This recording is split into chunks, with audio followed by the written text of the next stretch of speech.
Today on Bits, we're going to talk about edge banding.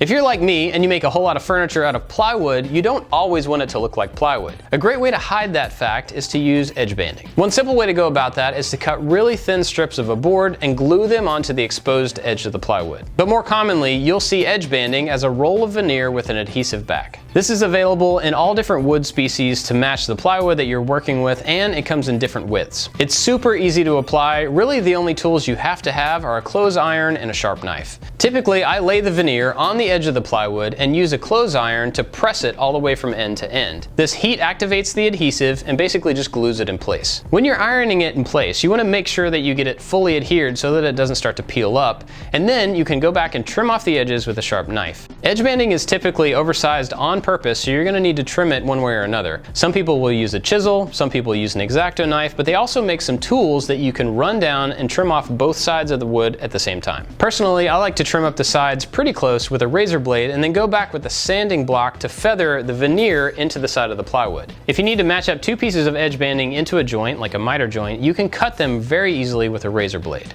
Also, if you have two pieces of edge banding meeting up on an outside corner, you can blend them together really easily with a sanding block or a block plane. It's a good idea to apply the edge banding to your pieces before you assemble the furniture. That will just be easier. And you also want to work in the thickness of the veneer into your overall dimensions. The fact of the matter is, edge banding is super simple and easy to apply, but it can make a huge difference in your piece of furniture. If you've got some other tips and tricks around applying edge banding, please leave them down in the comments and we can all learn together. I've got a whole playlist of other Bits videos that you may be interested in. Check some of those out, and I'll be back really soon with a new project. I'll see you then.